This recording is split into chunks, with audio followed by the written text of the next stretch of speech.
ये मेरा बता दिया था 3 और ये स्क्वायर ये फर्स्ट टर्म नहीं किया था आपने। ठीक है, चलो तो आप वो लिखो। फर्स्ट टर्म का अपन रेजिस्टेंस वगैरह निकाल गए। तो सबने घर पे ट्राई नहीं किया क्या? एक बार ट्राई करो जल्दी। तो इसका रिजल्ट मैं आपको बता दूंगा, बहुत ही आसान है, इसको याद रखना। तो एग्जाम में आए तो पूरा इंटीग्रेशन करने की जरूरत नहीं है।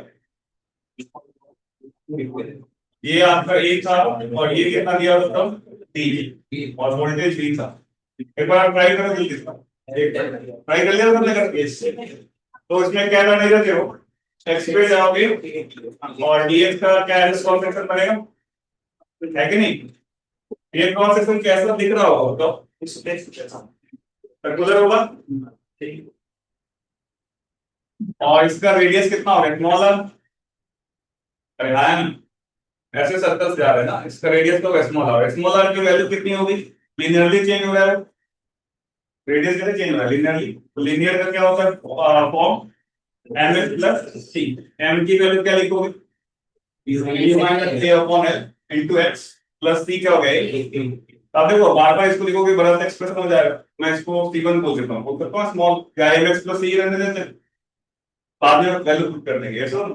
जब आप यहाँ पे लिखोगे रेजिस्टेंस, क्या होगा वो में कोई चेंज? वो तो मेटेरियल की प्रॉपर्टी होती है। लेंथ क्या हो जाएगा? dx और एरिया सर्कुलर है तो पाई आर। जब यहाँ पे आप फर्दर आपको रो बाई पाई यहाँ पे dx आर की वैल्यू क्या पुट करोगे? ये पूरा mx प्लस सी, mx प्लस सी का स्क्वायर। इसको इंटीग्रेट करेंगे, लिमिट x की कहां से कहां तक होगी? 0 से l तक। व्हेन यू फर्दर सिंपलीफाई देखो क्या होता है, रो बाई पाई। इसका क्या होगा इंटीग्रेशन बताइए? mx प्लस सी का पावर क्या हो गया? -2 प्लस 1 और नीचे क्या आएगा? माइनस। और लिमिट कहां से कहां लगा दोगे? 0 से l तक। और आपको यहाँ पे वैल्यू कितनी है तो आप यहाँ सॉल्व करो तो ये कितना मिलेगा? 2/पाई। और और ये माइनस है तो उल्टा हो जाएगा, चेंज कर ले माइनस को हटा के, लिमिट चेंज। तो इधर 0 ये क्या हो जाएगा यार? और नीचे में क्या अपने बताओ 1/mx प्लस और लिमिट लगा देते हैं अपन l से 0। तो सॉल्व करेंगे क्या मिलेगा? 2/पाई 1 एक बार 0 रखोगे क्या बनेगा? सी और माइनस एक बार क्या हो जाएगा? ml प्लस सी। मैं इसको सॉल्व कर लीजिए, एम की वैल्यू पुट करो, सी की वैल्यू पुट करो, बताओ फाइनली क्या है जल्दी। सर कैमरा थोड़ा एडजस्ट कर लीजिए, दिख नहीं रहा बोर्ड। एक -2 प्लस 1 किया ना, यहाँ पे एम भी आ जाएगा बाहर, है ना? आएगा ना कांस्टेंट वाला thing। ठीक है, पुट द वैल्यूज और बताओ क्या आता है फाइनल रिजल्ट। लिमिट लगाओ, सी की वैल्यू ए है और एम की value B minus A by L.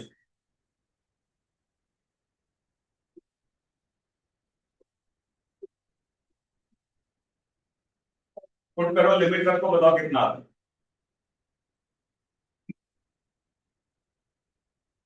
आगे, कितना आ रहा है? True is upon pi. P minus एक by n. नहीं, True is upon pi. Row L upon pi. हाँ बिल्कुल, ये सॉल्व करके अब आएगा 2l/पाई ए बी। तो उसके साथ इसको याद करना। सर कैमरा तो एडजस्ट उसका कर याद लीजिए। कैसे रखोगे? अगर ये मान लो पूरा यूनिफॉर्म सिलेंडर होता तो क्या आंसर होता? यूनिफॉर्म सिलेंडर होता तो क्या क्या आंसर होता? मतलब ऐसा यूनिफॉर्म होता तो आंसर क्या होता? Rho L by pi R square. नीचे वाला देखो रो एल तो सेम ही है, आर की जगह पे दो आ रहे R1 R1 क्या है और R2 क्या है? एक्सट्रीम था, तो अब ऐसे याद रखते तो rho L by pi A value put करो, you will get the answer. तो ये कैसे R equals to mx plus c कैसे? लिनियरली चेंज हो रहा है ना, ये रेडियस रेडियस का वेरिएशन कैसे हो रहा है? ये कैसे जा रहा है? लिनियर लिनियर जा रहा है। इस वाले पॉइंट के कोऑर्डिनेट क्या लिखे? तो मैं इसको लाइन के फॉर्म में लिखूंगा, 0 कॉमा क्या होगा मतलब इसका क्या होगा? L comma B. तो क्या हो गया लाइन का?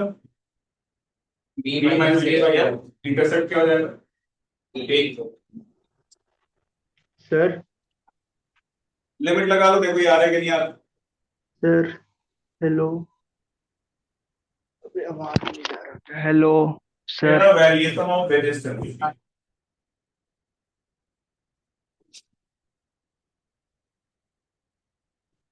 क्लियर करना है, ठीक है।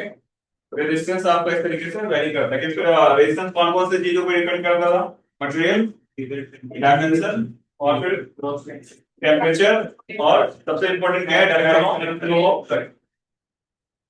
आ रहा है नहीं आ रहा है, ये ध्यान देना, पहले ना आ जाएगा इफेक्ट पड़ जाएगा ना। चलो फिर आगे बढ़ते हैं, हटा दो इसको, ये स्टार्टिंग की है, देखो सर कैमरा एडजस्ट कर लो, दिख नहीं रहा। हेलो।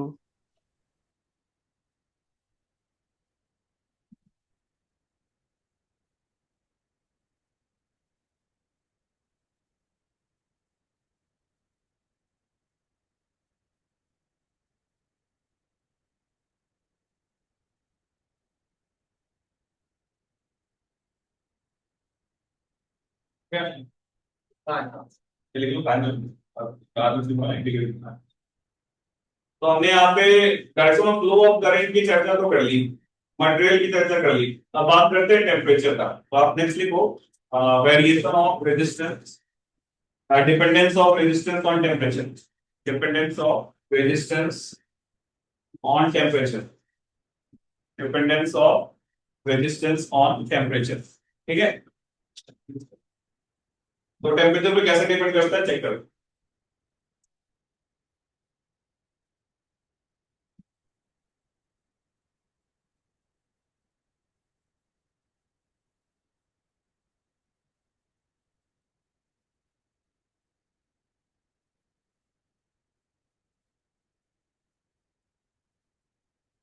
देखो जो रेजिस्टिविटी हमने निकाला था तो फॉर्मूला क्या बताया था, याद होना चाहिए, एम अपॉन क्या था, एन ए स्क्वायर टर्म, याद होना चाहिए, है ना। तो आप याद देखो जब टेम्परेचर को राइज करोगे, ठीक है, तो जो लेंथ का वेरिएशन होता था और जो एरिया का वेरिएशन होता था वो टेम्परेचर के साथ बहुत ही स्मॉल अमाउंट में होता है, याद है। कहाँ पे पढ़ा था ये, थर्मल एक्सपेंशन। लेंथ का क्या था, L not into 1 plus alpha delta T. Alpha की वैल्यू क्या होती थी, 10 टू द पावर -6 में चलता था, -6, यस और नो। यानी थोड़ा बहुत टेम्परेचर राइज हुआ तो लेंथ का जो वेरिएशन नेग्लिजिबल होता है। तो अपन जो लिखते हैं ना रेजिस्टेंस, रेजिस्टेंस में क्या लिखते हो, एल बाई एल और ए का जो वेरिएशन होगा टेम्परेचर के साथ उसको नेग्लेक्ट कर रहा है। क्लियर है ये चीज। अब आगे देखते हैं। अब यहाँ पे देखो रो की बात करें तो rho M upon N E square का हुआ है। जब आप किसी चीज को गर्म करोगे तो मास में कोई चेंज आएगा क्या, नहीं आएगा। कंडक्टर है तो एम में भी कोई चेंज नहीं आएगा, large amount of free electrons होते हैं, ये तो कांस्टेंट है। लेकिन टेम्परेचर बढ़ाने पे कोलिजन फास्ट हो जाएगा, तो ये टाउ की वैल्यू घट जाएगी, ये घटेगी तो रो क्या हो जाएगा, बढ़ जाएगा, बढ़ जाएगा तो आर भी क्या हो जाएगा, बढ़ जाएगा। तो आप इसको लिख लो जो मैं लिखवा रहा हूँ, उसके बाद अपन एक्सप्रेशन देख लेंगे। तो लिखो ऐसा कि on increasing temperature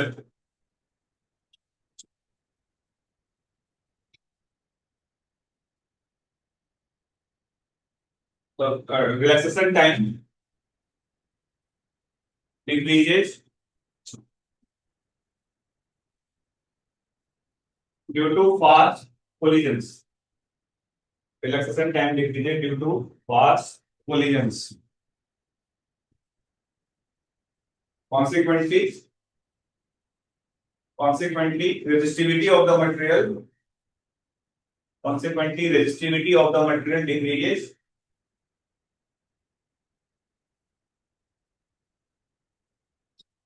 Resistivity of the material decreases. So resistance also decreases. Sorry, please go on. Sorry. Resistivity of the material increases. So resistance also increases. Resistivity of the material increases. So resistance also increases. Resistivity of the material increases. So resistance also increases. ठीक है, resistance also increases. अब increase कैसे करता है इधर, तो रो का ऐसे वेरिएशन होता है, रो नॉट इनटू क्या हो जाएगा 1 plus alpha delta T. Similarly resistance क्या हो जाएगा बताओ, आर नॉट इनटू क्या हो जाएगा 1 प्लस अल्फा डेल्टा टी। देख लो ये फॉर्मूले तभी वैलिड है जब चेंजिंग टेंपरेचर स्मॉल अमाउंट में, ठीक है ना। इधर अगर two formula rho is equal to rho not into 1 plus alpha delta T.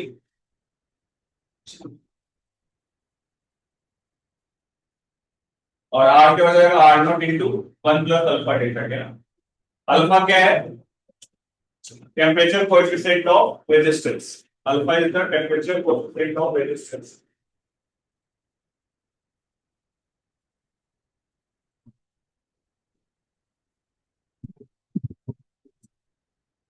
Alpha is the temperature coefficient of resistance ना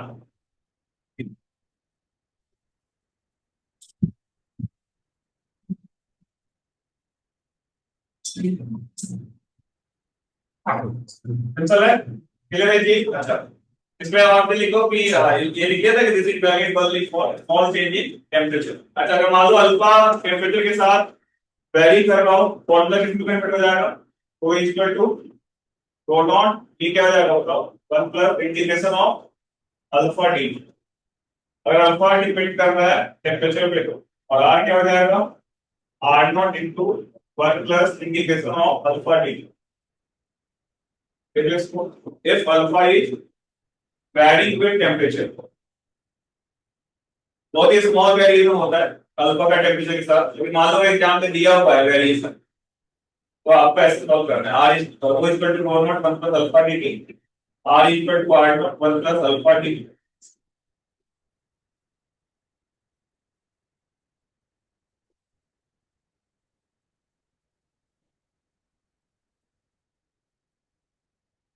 ठीक है कीजिए क्वेश्चन कर लेते हैं इस पर तो मैं नहीं कराऊंगा ये आपने थोड़ा सा सवाल आता है अल्फा दिया रहेगा डेल्टा दिया रहेगा ट्वेल्व टू फाइंड इस पे क्वेश्चन करते हैं क्वेश्चन लिखो छोटा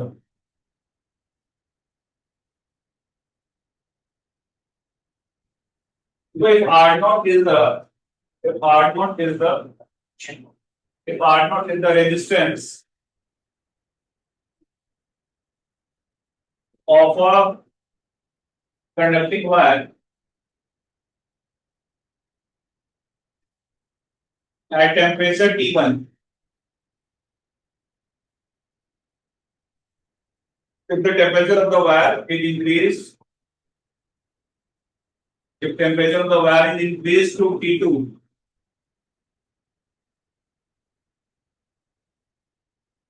temperature of the wire is increased to T2 and alpha of the material of the wire is alpha is equal to 2t plus 1 2t plus 1 alpha is equal to 2t plus 1 then find out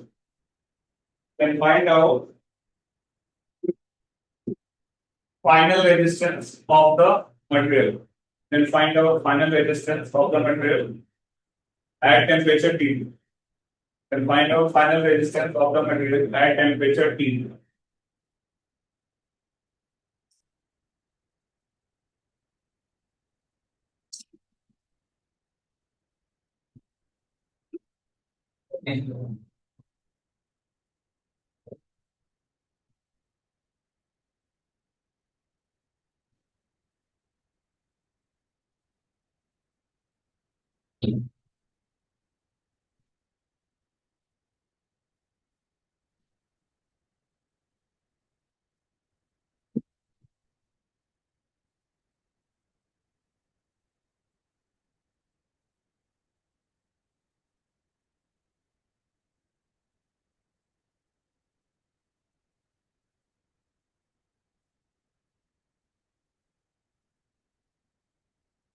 हाँ हाँ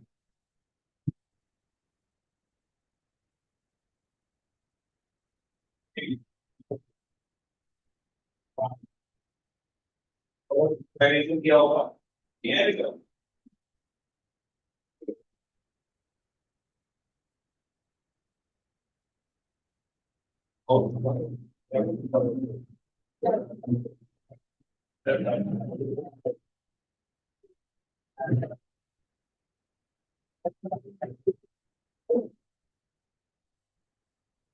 आ गया ठीक है तो आप simple integrate करना है तो आर बराबर क्या लिख दोगे आर नॉट अल्फा कितना गिरा था तो इसको इंटीग्रेट करना है T1 के साथ और तो सिंप्लीफाई करोगे ln of 1 plus t square by 2 बस ये आ जाएगा लिमिट लगाना है 1 to क्या मिल जाएगा ln of 1 प्लस 2 हो गया इसके बाद आएगा t2 square minus t1 square सही है प्लस t2 माइनस t1 याद है ये आ रहा हो हेलो गाइस तो आप जैसा ये तो है कंडक्टर का वैल्यू नेक्स्ट आप लिखो सेमी कंडक्टर है वो नेक्स्ट आप लिखो सेमी कंडक्टर के लिए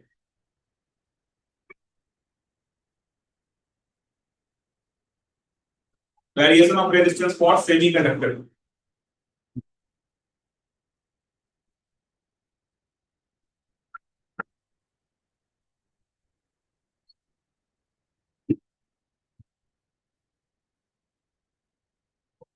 तो यहाँ पे वापस देखते हैं रो की वैल्यू क्या हो जाएगी m upon n square term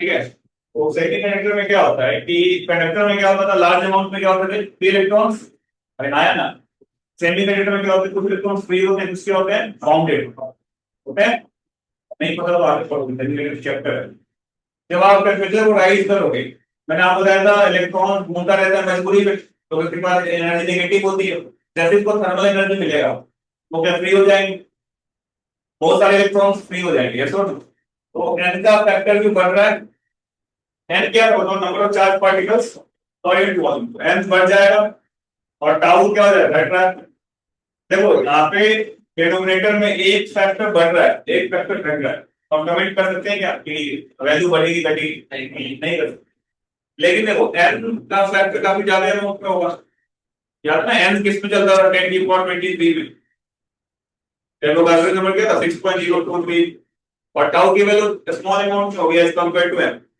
तो भले ही दोनों एक बढ़ रहा है घट रहा है लेकिन इस ये फैक्टर डोमिनेट करेगा तो ओवरऑल क्या हो जाएगी वैल्यू ये मतलब ओवरऑल ये बढ़ेगा ये क्या हो जाएगा देखो इस चीज को कॉपी करते हैं पहले फिर लिख लो कि on increasing temperature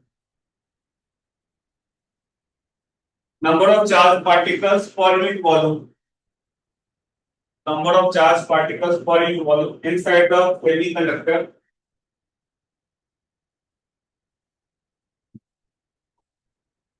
increases significantly number of charged particles per unit volume inside the semiconductor increases significantly है ना but relaxation time decreases due to fast collision but relaxation time decreases due to fast collisions so overall factor of n dominates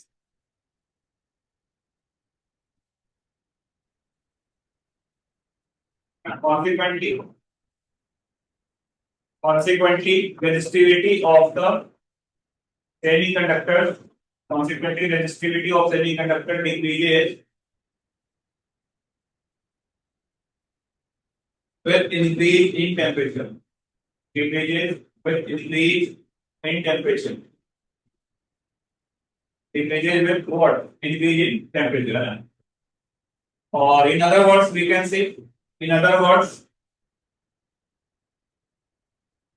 can say alpha is negative for semiconductor.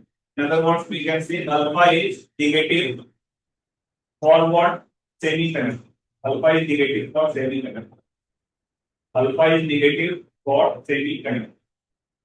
तो alpha negative होगा इसका मतलब जो रो का क्या हो जाएगा formula होगा वो नॉट इनको क्या हो जाएगा 1 माइनस अल्फा डेल्टा टी और आर क्या हो जाएगा R not 1 minus alpha delta T semiconductor के लिए अपोजिट मतलब कंडक्टर के अपोजिट होता है वैल्यू घट पड़ेगी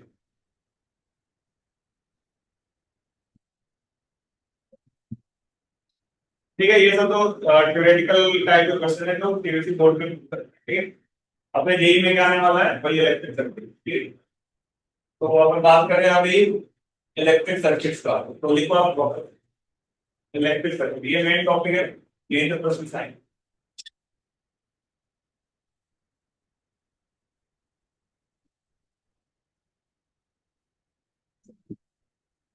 तो इलेक्ट्रिक सर्किट के जो इक्विपमेंट्स होंगे वो हर एक चैप्टर में थोड़ा थोड़ा बढ़ता जाएगा। तो बात करते हैं यहाँ पे इलेक्ट्रिक सर्किट।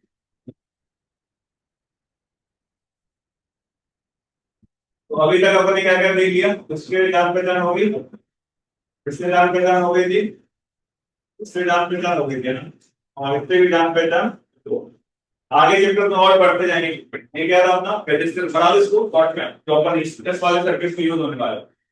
रजिस्टर हो सकता है, कैपेसिटर हो सकता है, नाम होता है, ये स्विच हो जाएगा, और ये क्या है बैटरी, ठीक है। तो रजिस्टर की चर्चा अपन अभी कर ली डिटेल में, है ना, कैसे वैरी करता है, क्या होता है, कैपेसिटर पढ़ चुके हैं पहले, स्विच तो पता ही है ऑन ऑफ, और बैटरी की चर्चा बाकी, वो अभी बैटरी पे चर्चा, कैसे हो उस पर चर्चा किया अभी थोड़ी देर पहले, ये हम पढ़ चुके हैं, ये तुम्हें पता ही है, और ये इसकी चर्चा करेंगे। आप देखो यहाँ पे discussion on battery, discussion on battery,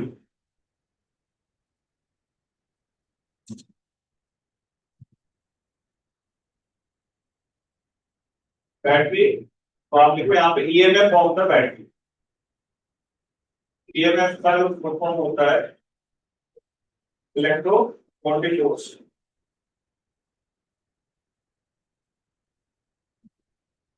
नाम है फोर्स लेकिन होता ही एनर्जी है ना, तो इलेक्ट्रोमोटिव फोर्स।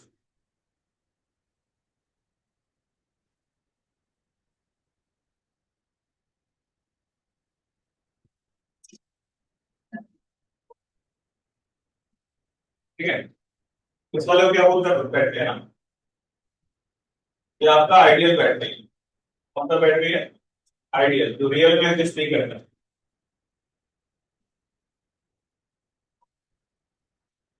ठीक है, तो अब हमने पहले ही पढ़ाया था आपको, नेचर का लॉ क्या है, कोई भी चीज का फ्लो किधर किधर होता है, हाई से लो की तरफ, लो से हाई करना तो क्या करना पड़ेगा, और करना पड़ेगा। तो यहाँ पे भी देखो चार्ज का फ्लो किधर से किधर हो रहा है, external to the battery, high से लो की तरफ, और बैटरी के अंदर किधर हो रहा है, लो से हाई की तरफ।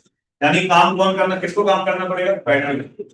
तो बैटरी जो काम करता है एक यूनिट पॉजिटिव चार्ज को नेगेटिव पोटेंशियल से पॉजिटिव में लाने के लिए, इसे क्या बोलते हैं अपन, ईएमएफ ऑफ द बैटरी, है ना।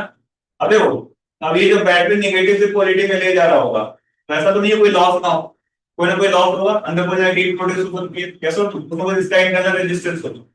तो जो रियल में एक कूलम चार्ज को एनर्जी मिलेगी उसे बोलते हैं पोटेंशियल डिफरेंस। आइडियल केस में मान लो कोई लॉस नहीं हो रहा, मान लिया बिल्कुल आइडियल बैटरी है, कोई प्रॉब्लम, आइडियल का मतलब स्मूथ सरफेस टाइप का है ना, कोई प्रॉब्लम नहीं है। जब बैटरी एक यूनिट पॉजिटिव चार्ज को नेगेटिव से पॉजिटिव पे लेके जाएगा, जो वर्क करेगा उसे क्या बोलेंगे, आइडियल केस में ये मैं बोल दे बैटरी, यस और नो। लेकिन जब रियल में लेके जा रहा होगा तो क्या होगा, कुछ लॉस होगा, ईएमएफ में से जो लॉस को घटा दोगे उसे क्या बोलते हैं, potential difference of the battery. यानी अगर मैं बोलूं पोटेंशियल डिफरेंस वो कितना होगा, ईएमएफ में से घटाते लॉस, लॉस क्या होगा, आई इंटू आर, आर क्या होता है, internal resistance of the battery, internal resistance, resistance of battery. और ई क्या है आपका, ईएमएफ ऑफ द बैटरी। बना लो फिगर में, मैं लिखवा देता हूं ये क्या है। हाँ कौन सा वाला है, ये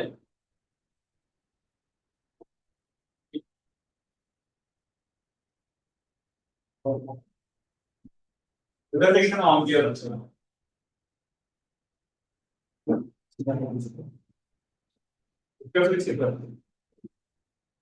लाइट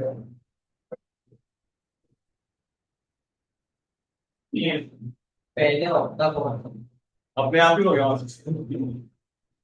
फिर ऑन किया गया कुछ बात नहीं है।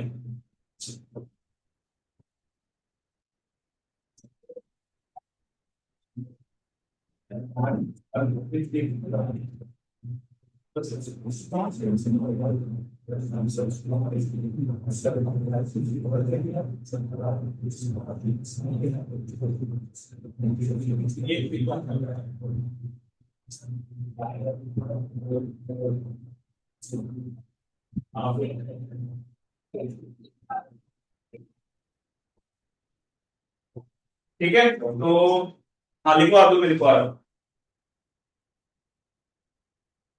समझ में आया? ईएमएफ कोई फोर्स नहीं है, ईएमएफ क्या है? Work done. कौन वर्क कर रहा है? बैटरी। पॉजिटिव चार्ज, एक यूनिट पॉजिटिव चार्ज को कहां से कहां लेके जा रहा है? नेगेटिव से पॉजिटिव की तरफ। तो आप इसको लिखो कि the work done by the battery, the work done by the battery in moving a unit positive charge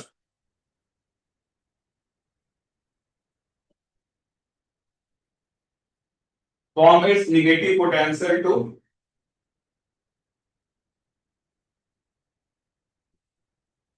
positive potential। कहीं कहीं पे इसको टर्मिनल भी बोलते हैं, negative terminal to positive terminal ना। Negative potential to positive potential is called EMF of the battery, is called EMF of the battery। Now लिखो EMF is an ideal case। EMF is an ideal case। EMF is an ideal case। In reality there are losses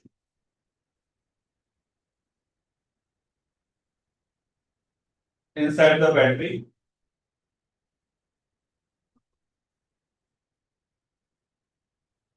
ठीक है। आगे when we consider internal losses,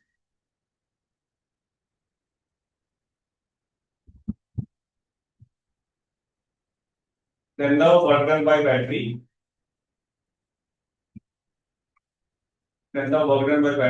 is called potential difference of the battery, called potential difference of the battery ठीक है। और V किसके बराबर होगा? E minus I L, है ना। R क्या है यहाँ पे? इंटरनल रेजिस्टेंस, और E क्या था? EMF ठीक है। तो बैटरी का जो रियल सिंबल होगा ऐसा नहीं होगा, कैसा होगा बताओ? हमेशा बैटरी कैसे शो करेंगे? एक बैटरी साथ में क्या होगा इसका? इंटरनल रेजिस्टेंस, ये आपका सिंबल बैटरी बनेगा। हाँ, बैटरी का मतलब इसके अंदर हमेशा क्या होगा? Internal resistance. This is the complete symbol of battery. Ideal case में आर जीरो होता है।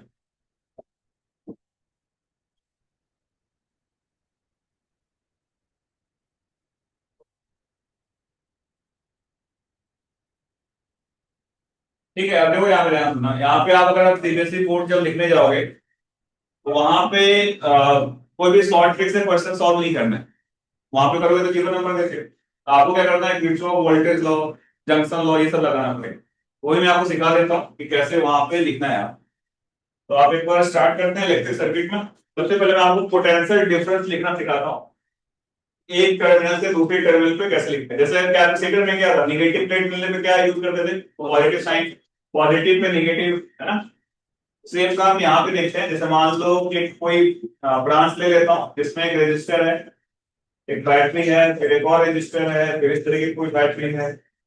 ये आप मान लो आर है, R1 है, ये E1 है, ये R2 है, ये E2 है। ये पॉइंट ए है और ये पॉइंट बी है, और यहाँ से कोई करंट जा सकता है। देखो, जब आप करंट की डायरेक्शन में चलोगे, जब भी रेजिस्टेंस दिखेगा, रेजिस्टेंस को दिखते ही आपके मन में ऐसा आना चाहिए कि ये लॉक कर रहा है। क्या कर रहा है? लॉक, एनर्जी का लॉक कर रहा है। अच्छा, जब आप आगे बढ़ोगे तो निगेटिव टर्मिनल मिलेगा। नेगेटिव का मतलब ये सपोर्ट कर रहा है, अभी होने पड़ा था एनर्जी दे रहा है, तो यहाँ पे पॉजिटिव साइन आएगा। फिर जब आप आगे आओगे तो पॉजिटिव मिलेगा। पॉजिटिव का मतलब बैटरी खुद चार्ज हो रहा है। बैटरी होता है ना, चार्ज भी करते, मोबाइल चार्ज करते, खुद एनर्जी ले रहा है। निगेटिव मिलेगा मतलब एनर्जी दे रहा है सर्किट को। पॉजिटिव मिलेगा मतलब एनर्जी को कंज्यूम कर।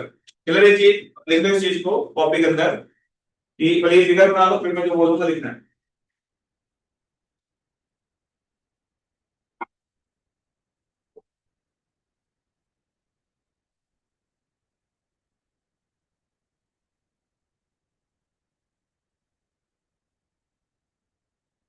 ठीक है।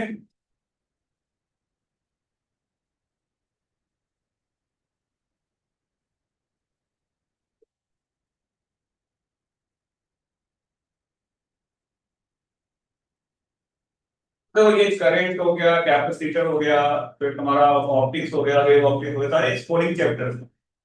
और जो जेई मेंस हो या एडवांस हो, का रेशियो 60-40 का रहता है। 60% किसका रहता है 12th का, 40% किसका रहता है 11th का। मान लो आपने 11th में आपको बहुत सारे टॉपिक खराब भी हो चुके हैं, 12th को भी आप ढंग से करते हो। जैसे इसमें कोई नेगेटिव का रोल है क्या, केवल इलेक्ट्रोस्टैटिक्स में आ रहा है, कैपेसिटर में भी ज्यादा कुछ यूज नहीं आया। सर्किट सीख लिया, थोड़ा बहुत आपने ऑप्टिक्स सीख लिया है ना, मॉडर्न फिजिक्स आपने पढ़ा हुआ है स्ट्रक्चर ऑफ एटम, यस और नो, तो आप अच्छा स्कोर कर सकते हो 60%। अगर आपने ढंग से मॉडल के सवाल कर लिए और भी 2-4 सॉल्व कर लिया, एक्यूरेसी आ गई, तो 11 भले ही खराब हुआ तो भी कोई दिक्कत। 60% अगर तुम पेपर कर लेते हो बहुत बड़ी चीज, और 40% में तुम 10-15% भी आपको आता है तो भी कोई दिक्कत नहीं होती। तो बहुत ही ये इसमें 12th में जो है ऑप्टिक्स, ऑप्टिक्स तुमने जो 10th क्लास में पढ़ा होगा ना, उसी से थोड़ा एक्सटेंड से सॉल्व क्वेश्चंस करने हो। सर्किट में क्या है वो मैं आपको तरीका बताऊंगा, बड़े बड़े सर्किट को आप 2 मिनट में सॉल्व कर सकते, ये चीज। तो आप अब अगर आपने यहाँ पे मक्कारी कर दी, होमवर्क अगर नहीं करा, ये भी चैप्टर कमजोर कर लिए, तो ठीक है। तो आप इसमें लिखो कि in the direction of current, देखो in the direction of current if we encounter, in the direction of current if we encounter resistance, then use negative sign,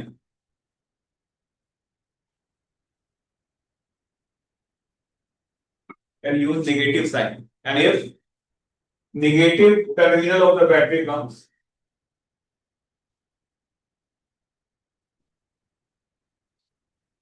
then use positive sign.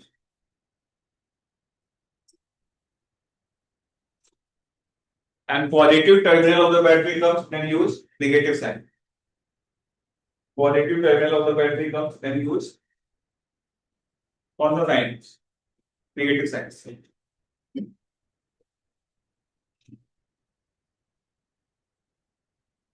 Positive terminal of the battery comes, then use what? Negative sign. Negative मिलेगा तो positive, positive मिलेगा तो negative. अब देखना इसमें आपको 2-3 चीज सिखाने वाला। अगर मैं बोलूं VA माइनस VB इस ब्रांच में निकालो, मुझे यहां से लेकर के यहां तक, ये लिखने आपको आना चाहिए कि तभी आप किरचॉफ लॉ लगा पाओगे। तो VA माइनस VB मुझे फाइंड आउट करना है। मैं क्या करूंगा, यहां से स्टार्ट करता हूं, यहां पे मैंने नाम क्या दिया VA, यस और नो। आगे बढ़ेंगे, आगे क्या मिल रहा है बताओ, रेजिस्टेंस, माइनस लगा दोगे, करंट कितना जा रहा है इसमें आई, कितने का लॉस लेके आएगा आई आई। आगे बढ़ो, क्या मिल रहा है तो कौन सा साइन आएगा, क्या हो जाएगा even.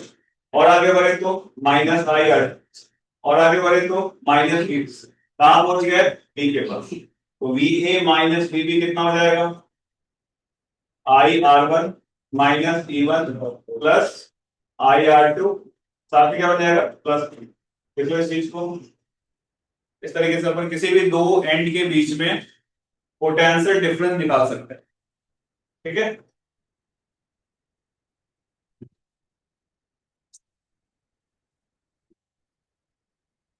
Plus I R two plus ई,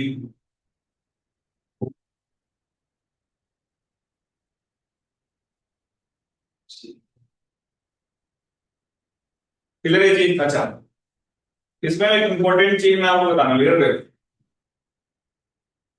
अगर मैं इस पूरे ब्रांच में बैटरी की पोजीशन को एक जगह से दूसरी जगह रख दूं, चेंज कर दूं, या रेजिस्टेंस को उल्टा सीधा कर दूं, उल्टा सीधा मतलब एक जगह से दूसरी जगह रख दूं, कोई फर्क पड़ेगा क्या वी एम आई में? नहीं। जैसे मैं इस ब्रांच में, ध्यान देना मैं जो बोल रहा हूँ आगे सर्किट में भी काम आएगा, इस रेजिस्टेंस को उठा के यहाँ रख देता, इस बैटरी को उठा के मैं यहाँ रख देता, इस बैटरी को उठा के मैं यहाँ रख देता, तो वी एम आई में कोई चेंज आता क्या? नहीं।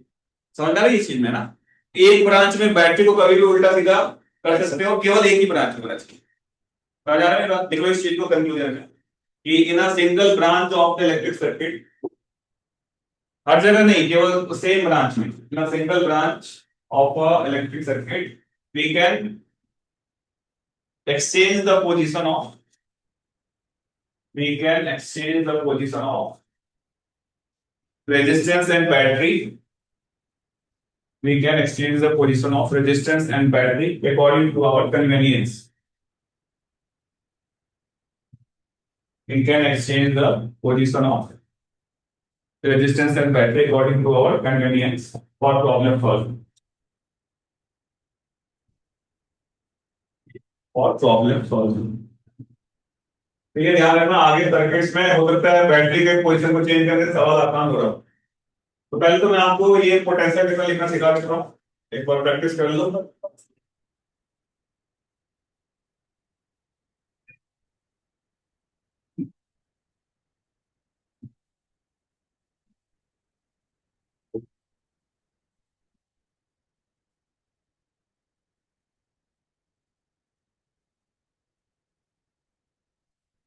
तो इसमें जो भी सवाल मैं करा रहा हूँ ये सेम सवाल कैपेसिटर में बन जाएंगे, केवल आपको रजिस्टर को किससे रिप्लेस करना है, कैपेसिटर। तो यहाँ जितने प्रॉब्लम्स करेंगे जितने टाइप के वहां भी वैल्यू होंगी। यहाँ पे काम मिलते हैं 1 ओम, 10 वोल्ट, 4 ओम, 4 ओम, 5 वोल्ट, 1 ओम, 4 ओम, 10 वोल्ट, 2 ओम, कैसे वोल्ट, 3 ओम, 20 वोल्ट, 1 ओम, 4 वोल्ट। इसमें करंट जा रहा है मान लो 6 एम्पियर, इसमें जा रहा है 1 एम्पियर, इसमें जा रहा है 2 एम्पियर और इसमें जा रहा है आपका 3 एम्पियर। इसको ए बोल रहे हैं, इसको बी बोल रहे हैं, इसको सी और इसको डी। ये किसी इलेक्ट्रिक सर्किट का ब्रांच है ना, part of the electric circuit.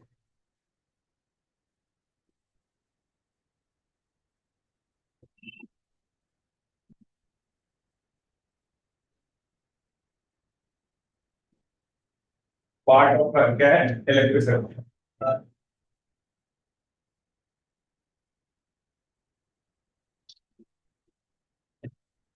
ठीक है, तो क्या क्या कैलकुलेट करना, लिखो कि find out VA minus BB first part है। सेकंड लिखो VA minus BC and VA minus BD, VA minus BD, VA minus BD। दूसरा क्या फाइंड आउट करना है, VA माइनस BC और एक VA माइनस BD। करो कैलकुलेट, प्रैक्टिस हो जाएगा, फिर आप फिर जॉब को लगाने में आपको दिक्कत नहीं। ठीक है,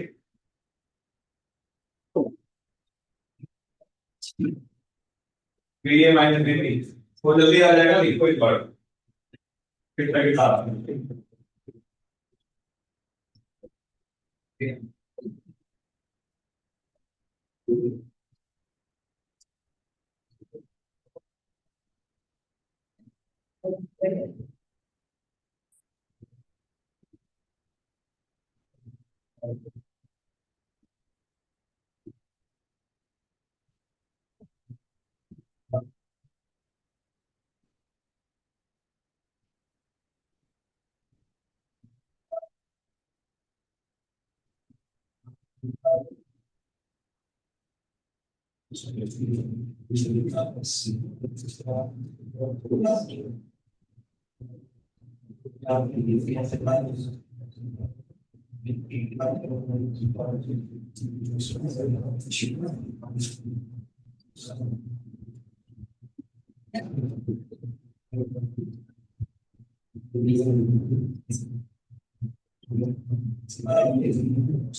आ गया है। Yes. मतलब इंटीग्रेशन ऑफ पत्र है ना, तो उसमें अगर तुम हाइट लिखो एस cos अल्फा लिखो तो आसानी से अल्फा तो कांस्टेंट, जैसे हाइट है ना फिर cos अल्फा लिखो, अंडर रूट में क्या होगा फिर स्क्वायर में y तो x बार अगर टाइम cos बन जाएगा और cos अल्फा की वैल्यू लिख सकते हैं फाइनल बार में ला, है ना, तो फिर आसानी से आंसर आगे बी ए माइनस बी कितना आया 18. सबका आ रहा है Yes, yes. बी ए माइनस बी सी 24. ठीक है और बी ए माइनस बी डी 4 और फिर जरूरत है आगे सबका Yes. ठीक है। चलो एक बार लिख के बता देता हूँ ताकि कोई तो यहाँ से स्टार्ट करेंगे बी ए से आगे क्या लिखोगे बताते जाओ -6 फिर क्या आएगा +10 फिर क्या आएगा -12 यहाँ पूछ गए फिर इस ब्रांच पे चल रहा है -4 और फिर क्या मिलेगा -5 फिर क्या मिलेगा -1 आप हो गया तो सॉल्व करके क्या मिल रहा है 18 ऐसे सॉल्व करना ठीक है। तो किसी ब्रांच में किसी भी दो पॉइंट के बीच में आप टेंपरेचर डिफरेंस आराम से लिख सकते हो यस और नो ठीक है। अब स्टार्ट करते हैं अपन इलेक्ट्रिक सर्किट क्लास कर दो इसको सबका आ गया था सबका Yes, sir. ठीक